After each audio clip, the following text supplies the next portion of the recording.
Ibu hadirin yang kami hormati, selanjutnya kita akan simak bersama keynote speech dari Menteri Keuangan Republik Indonesia, Ibu Sri Mulyani Indrawati. Terima kasih. Bismillahirrahmanirrahim. Assalamualaikum warahmatullahi wabarakatuh. Selamat pagi dan salam sejahtera untuk kita semuanya. Om Swastiastu, Namo Buddhaya, salam kebajikan, Shalom. Yang saya hormati Bapak Ketua MPR, Bapak Ahmad Muzani, Bapak Wakil Ketua DPR, Bapak Cucun, saya dengar ada di sini, Bapak Menko Perekonomian, Bapak Erlangga Hartarto, Pak Menko Pemberdayaan Masyarakat, Bapak Muhaimin Iskandar, Pak Menteri UMKM, Bapak Maman, dan berbagai wakil menteri yang hadir di sini. Saya tahu ada Pak Tiko, ada Bu Roro tadi, dan mungkin wakil menteri yang lain. Pak Sunarso sebagai tuan rumah dari acara BRI inklusif hari ini, yaitu BRI Expo tapi dikasih RT di sebelahnya, jadi Expo RT atau ekspor, dan seluruh jajaran komisaris serta direksi BRI dan BRI Group, perwakilan kementerian, lembaga, dan juga duta besar tadi yang hadir, serta hadirin terutama para pelaku UMKM yang hadir pada hari ini. Alhamdulillah pada hari ini kita bertemu di dalam acara BRI Microfinance Outlook 2025. Tema yang diangkat adalah Empowering the People's Economy, a Pillar for Achieving Inclusive and Sustainable Growth. Kayaknya temanya dipakai bahasa Inggris karena ada tamu Paul Romer, yaitu pemenang Nobel, dan karena tahun ini temanya adalah menuju pada orientasi ekspor. Mungkin saya Menteri Keuangan yang hadir sudah 5 tahun berturut-turut ya Pak Sunarso ya, selalu hadir di Micro Outlook. Saya sama Pak Menko Perekonomian kayaknya yang paling sering hadir berkali-kali di dalam acara ini. Jadi menunjukkan bahwa UMKM dan terutama juga BRI sebagai institusi BUMN negara merupakan sebuah pelaku aktor yang begitu penting di dalam perekonomian Indonesia, dan sinergi antara BUMN dengan keuangan negara yaitu Kementerian Keuangan di bawah Pak Menko Perekonomian untuk pemberdayaan dan menguatkan UMKM di Indonesia itu terus-menerus kita perkuat dengan berbagai program, dan oleh karena itu kita senang bahwa pada hari ini juga dilakukan sebuah expo untuk para UMKM yang berorientasi ekspor. Tadi disampaikan ada 1.000 UMKM, walaupun volumenya masih relatif kecil, masih belum mencapai 100 juta US dollar, tapi kita berharap ini menjadi sebuah awalan untuk pemberdayaan UMKM yang berorientasi kepada ekspor. Kita semua tak paham bahwa kondisi global ekonomi sebetulnya tidak sedang situasi yang baik. Dan ini tentu nanti akan juga mempengaruhi kemampuan kita untuk penetrasi ekspor. Risiko yang muncul di dunia apakah dalam bentuk ketidakpastian terutama dari sisi keuangan. 2 tahun yang lalu, higher for longer, interest rate membumbung tinggi karena inflasi yang tinggi, dan kenaikan interest rate yang tinggi menyebabkan nilai tukar di berbagai negara terhadap US dollar mengalami tekanan. Kita juga dalam hal ini melihat geopolitik. Oke, kayaknya kalau perempuan harus dikasih musik deh. Lagunya Bungka Cempa tadi kayaknya. Kita juga tahu bahwa geopolitik juga mempengaruhi kondisi dunia. Di sisi lain, dari sisi teknologi digital, perubahan yang terjadi begitu luar biasa. dan ini akan menjadi salah satu game changer yang akan menyertai kita semuanya, baik di bidang politik, ekonomi, sosial, karena disrupsi dari digital technology melalui artificial intelligence itu sudah pasti hadir.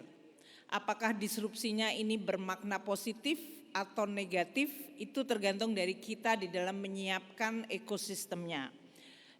Bila kita mampu menjaga dan terus memperkuat ekosistem di dalam perekonomian, maka kehadiran artificial intelligence dan digital teknologi bisa memberikan penguatan dan kesempatan yang baru. Di tengah ketidakpastian global, perekonomian kita alhamdulillah selalu masih terjaga pertumbuhannya, stabil pada level 5%, meskipun kita aiming for higher, karena Presiden Prabowo menghendaki suatu target yang lebih tinggi, yaitu 8%. Selama ini kita terus menjaga baik dari sisi permintaan maupun dari sisi produksi atau supply side-nya. Karena pertumbuhan tinggi tanpa menimbulkan inflasi itu adalah sebuah prestasi.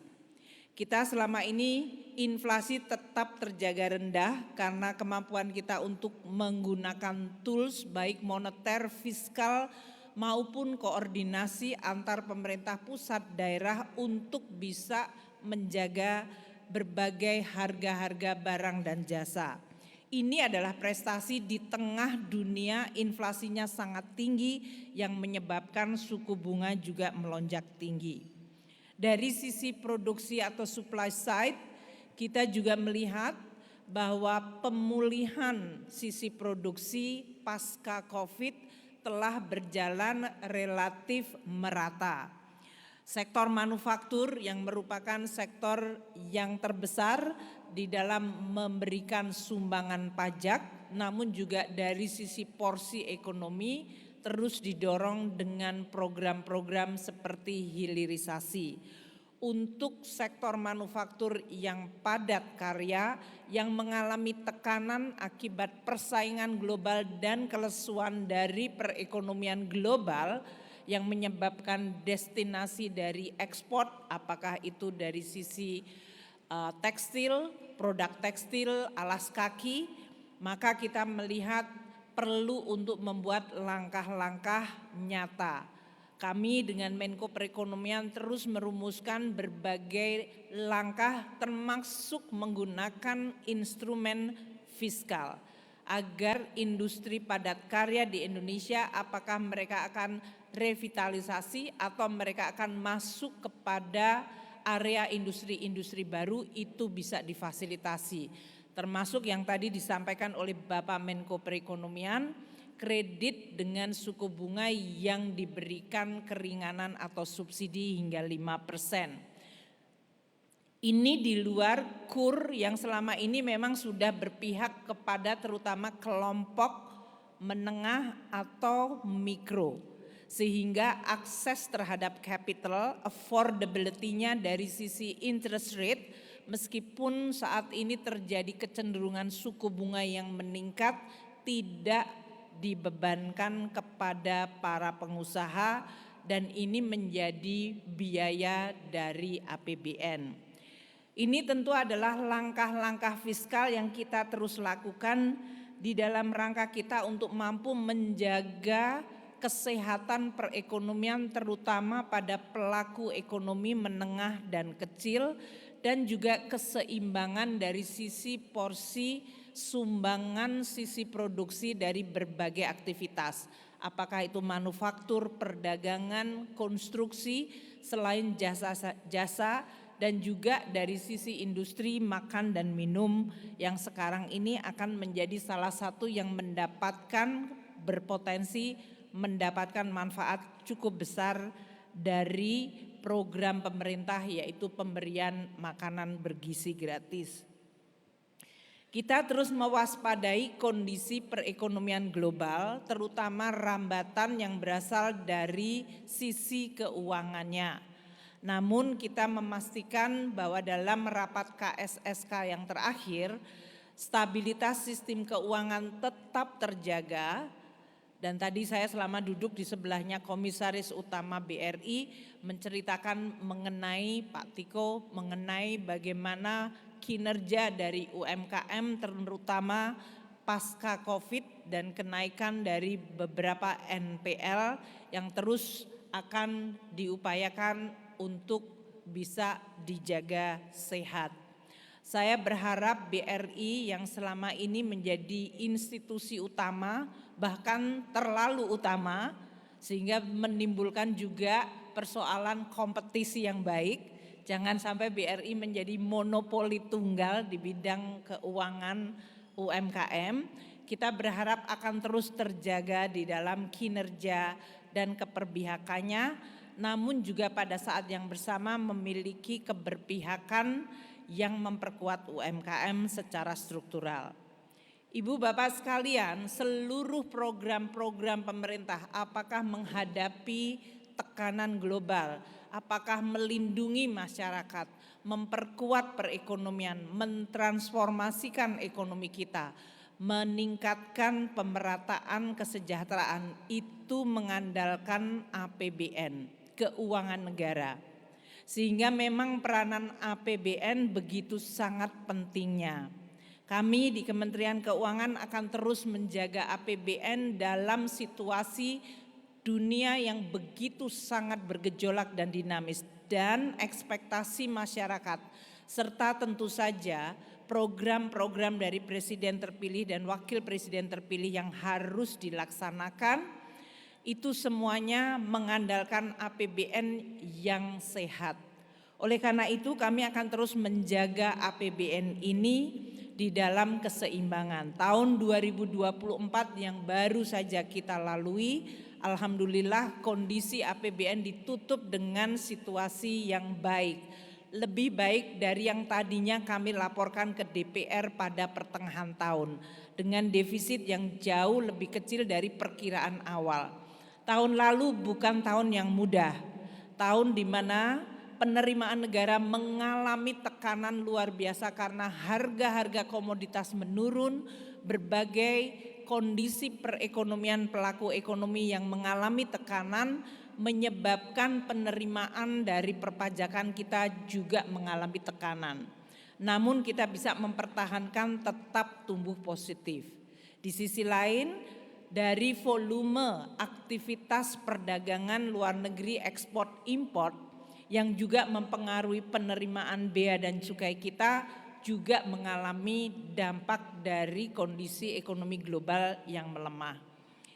Kami terus menjaga APBN sebagai instrumen penting untuk mencapai visi Indonesia maju dan untuk menjalankan program-program prioritas Astacita yang tadi telah disampaikan oleh Bapak Menko Perekonomian. Untuk Indonesia mencapai negara maju, maka kita perlu tumbuh lebih tinggi. Oleh karena itu Presiden Prabowo telah mencanangkan pertumbuhan 8%. Itu membutuhkan sebuah kebijakan struktural dan transformasi ekonomi yang sangat-sangat penting.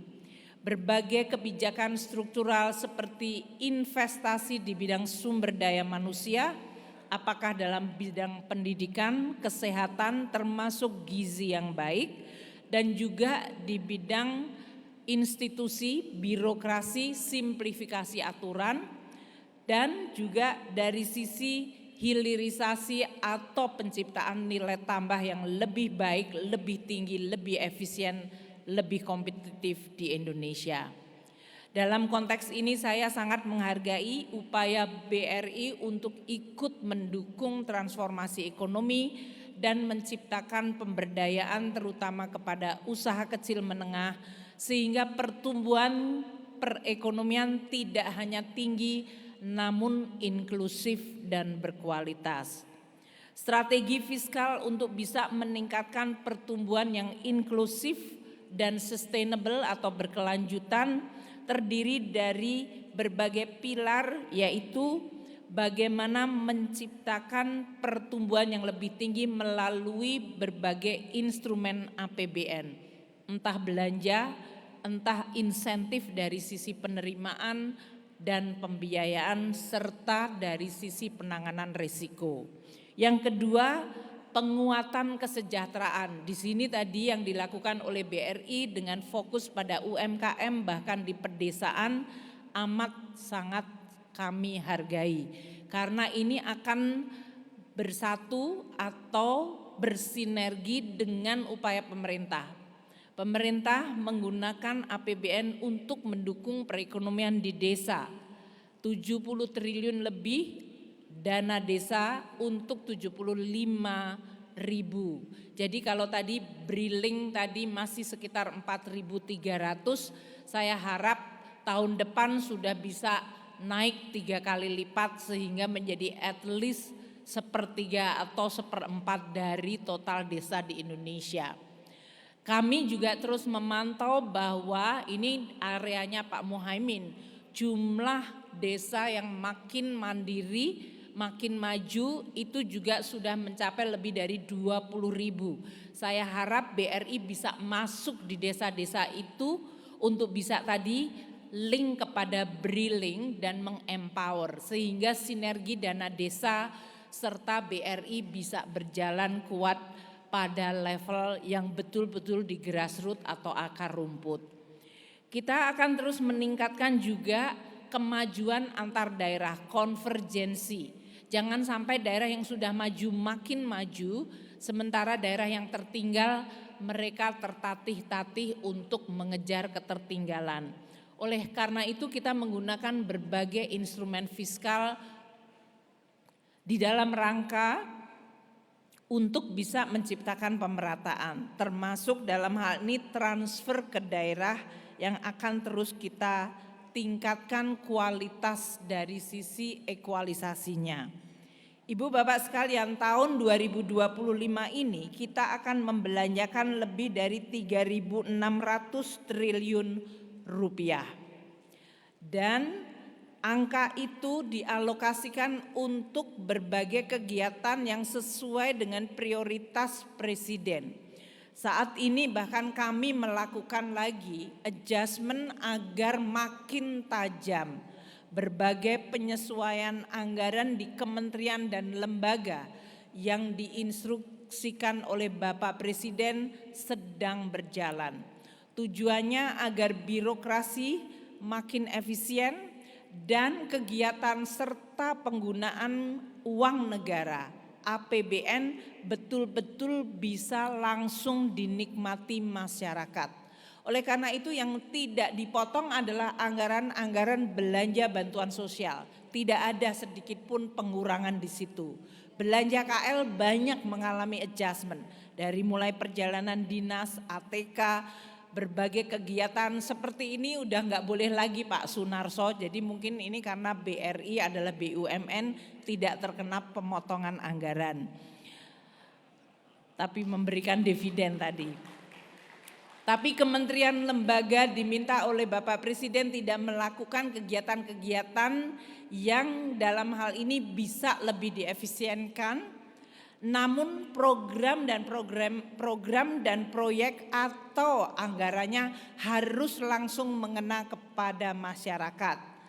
Untuk itu salah satu yang menjadi prioritas penting dari Bapak Presiden adalah makan bergizi gratis.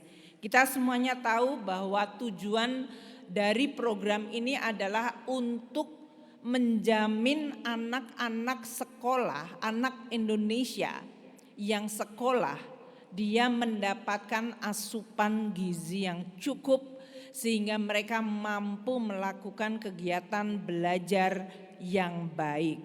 Ini adalah investasi penting dan investasi jangka panjang. Ini juga merupakan investasi yang membutuhkan anggaran yang luar biasa. Kami dalam hal ini telah memberikan anggaran dari sisi makan bergizi gratis 71 triliun yang saat ini sedang di dalam proses untuk pelaksanaan di minggu kedua atau ketiga. Kita mengetahui bahwa ini akan dilakukan secara bertahap dari mulai jumlah dari sekolah yang ditargetkan maupun dari sisi sentra-sentra produksi. Kami berharap karena Bapak Presiden akan terus meningkatkan anggaran untuk makanan bergizi gratis. Bisnis modelnya masih akan terus disempurnakan. Tata kelolanya juga diperkuat. Namun ini adalah salah satu program pemerintah yang bisa langsung dimanfaatkan oleh UMKM di semua wilayah Indonesia, dimanapun selama ada sekolah di situ. Karena sekolah yang memberikan makan bergizi setiap hari kepada muridnya, berarti ada yang harus menyiapkan makanan tersebut, ada yang harus membeli bahannya, ada yang harus memasak, ada yang harus mengantar, ada yang harus mencuci mulai dari sayuran, bahan baku sampai tempat makannya. Ini merupakan pekerjaan masif, labor intensif dan merata di seluruh Indonesia. Apabila program makan bergizi gratis ini akan ditingkatkan dari 71 triliun naik ke 100 triliun, ditambah 100 triliun bukan naik ke 100 triliun, maka menjadi 171 triliun, jumlah sentranya akan meningkat. Maka saya berharap bahwa ini akan menimbulkan multiplier yang luar biasa bagi usaha kecil menengah di seluruh Indonesia. Kemarin di dalam rapat KSSK saya menjelaskan kepada OJK dan Bank Indonesia sebagai anggota KSSK agar lembaga-lembaga keuangan di Indonesia ikut mensukseskan dan mendukung program ini. Saya tahu dalam hal ini makroprudensial, mikroprudensial dan channeling serta fokus dari berbagai program kredit dan pembiayaan. Apabila sebuah perusahaan telah mendapatkan purchasing order untuk makan bergizi gratis, dia seharusnya bisa mendapatkan kredit untuk bisa modal kerja maupun dari sisi kemampuan untuk memenuhi kebutuhan itu. Ini merupakan sebuah transformasi yang sangat masif. Oleh karena itu, saya berharap ini akan menjadi salah satu hal yang akan terus menjadi fokus dari seluruh kementerian lembaga. Pak Maman ini Menteri UMKM terus akan mengawal, Menteri Desa di bawah tempatnya Pak Muhaimin juga sudah melihat ini sebagai salah satu bentuk opportunity atau kesempatan untuk terus meningkatkan kemampuan kita memanfaatkan program yang anggarannya apabila mencakup seluruh anak-anak di Indonesia, ibu hamil, PAUD sampai dengan anak sekolah jumlahnya mencapai sekitar 90 juta penerima manfaat. Dan ini harus disiapkan setiap hari, harus ada belanja, harus ada yang mengerjakan. Saya membayangkan efek pengalinya atau multiplier efeknya akan luar biasa. Kita tentu akan terus mendukung dari mulai Badan Gizi maupun kementerian lembaga lain yang bisa terus juga menyesuaikan programnya untuk menjamin bahwa program ini berjalan dengan baik dan menciptakan pemerataan serta tata kelolanya yang kuat. Ibu bapak sekalian, Bapak Presiden juga mengunggulkan program untuk ketahanan pangan dan swasembada pangan. Ini juga salah satu program yang dari sisi afirmasi anggaran keuangan negara dari APBN mendapatkan dukungan yang cukup besar. Dari mulai untuk petani dalam bentuk subsidi, untuk pupuk, untuk bibit, alsintan hingga pembukaan lahan baru dengan modernisasi alat pertanian. Apabila ini dijalankan dengan terus kita jaga bersama, maka Indonesia tidak hanya menciptakan ketahanan dan swasembada pangan, namun juga akan menciptakan suatu pemerataan kesejahteraan. Lagi-lagi ini adalah tema inklusivitas, karena nilai tukar petani, nilai tukar nelayan adalah dua kelompok pekerja yang luar biasa penting di dalam labor force atau angkatan kerja kita, dan mereka perlu untuk mendapatkan dukungan dalam bentuk aktivitas yang produktif dan memberikan nilai tambah tinggi. Kita akan terus mendukung dari anggaran ketahanan pangan tahun ini 139 triliun yang mencakup berbagai program yang telah saya sampaikan tadi. Selain dua program ini, program di bidang pendidikan yaitu program untuk berbagai perbaikan renovasi sekolah, termasuk Bapak Presiden meminta untuk fasilitas mandi MCK, yaitu untuk air bersih cuci tangan agar anak-anak dalam mereka menikmati makan siangnya tetap bisa terjaga kebersihan. Dan oleh karena itu anggaran untuk renovasi perbaikan sekolah akan terus ditingkatkan. Tahun ini kita mulai dengan mendekati 20 triliun rupiah. Presiden juga meminta untuk dilakukan pemeriksaan kesehatan gratis bagi masyarakat kita. Ini juga untuk mendukung program kesehatan yang sifatnya prevention. Jadi Ibu Bapak sekalian, berbagai program yang menjadi prioritas Presiden adalah program-program yang dalamnya secara built-in itu inklusif dan memiliki potensi untuk multiplier terutama kepada kelompok UMKM.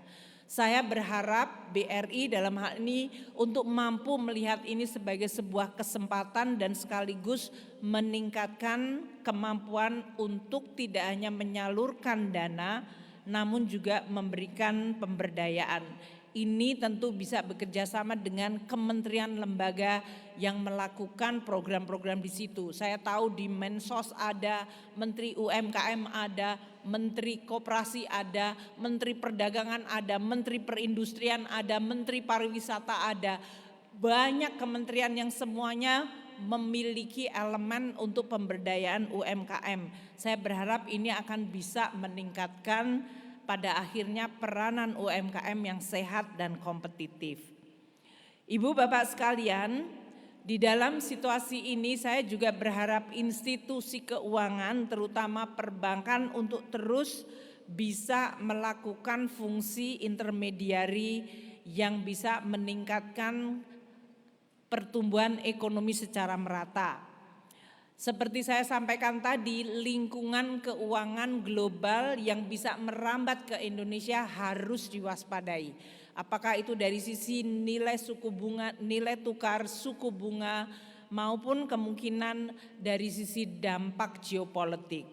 Oleh karena itu, lembaga-lembaga keuangan termasuk perbankan saya harap untuk terus melihat kepada neraca keuangannya dan kinerja dari keuangan mereka agar tetap bisa terjaga dalam situasi ekonomi yang dinamis. Kami bersama OJK, BI dan LPS di KSSK juga melakukan program bersama untuk literasi keuangan di dalam rangka untuk makin memberikan edukasi kepada masyarakat sehingga mereka tidak mudah terjerumus di dalam praktek-praktek keuangan terutama yang menggunakan teknologi digital. Karena dengan teknologi digital mampu untuk menjangkau masyarakat secara mudah dan murah, namun pada saat yang sama berpotensi menimbulkan juga dampak apabila tidak disertai literasi yang baik, dampaknya adalah negatif. Sektor keuangan sesuai dengan Undang-Undang P2SK akan terus dilakukan reformasi dan juga diperbaiki regulasinya. Sehingga sektor keuangan menjadi sektor yang mampu untuk menjalankan fungsi tidak hanya intermediari tapi juga mentransformasikan ekonomi. Kami terus akan bekerja sama dengan Pak Menko Perekonomian untuk memperkuat dan menyempurnakan berbagai program kredit usaha rakyat. Kita telah memperbaiki berbagai sektor termasuk untuk pekerja migran, untuk sektor produktif, dan juga sekarang untuk ekspor mungkin merupakan salah satu yang akan kita lihat bersama dengan Pak Menko dan melihat bagaimana BRI bisa menembus pasar ekspor. Terakhir tentu saya akan menyampaikan terima kasih kepada BRI yang komitmennya untuk melakukan pembiayaan kepada UMKM. Itu merupakan salah satu tidak hanya dari sisi bisnis dan bisnis modelnya tetap prudent dan profitable, namun juga bisa memberikan manfaat langsung bagi UMKM di seluruh Indonesia. Ini adalah keberpihakan yang penting untuk menciptakan pertumbuhan ekonomi yang makin tinggi namun tetap inklusif dan sustainable. Terima kasih, semoga BRI Expo atau BRI Export bisa sukses untuk mendorong perkuatan UMKM di dalam menembus pasar keuangan global dan tetap kuat bertahan di dalam negeri, di dalam kompetisi yang memang akan semakin tinggi. Sekian dan terima kasih, sukses untuk seluruh Bapak Ibu sekalian di sektor UMKM dan para pembina atau mereka yang terus memperkuat UMKM. Terima kasih. Wassalamualaikum warahmatullahi wabarakatuh.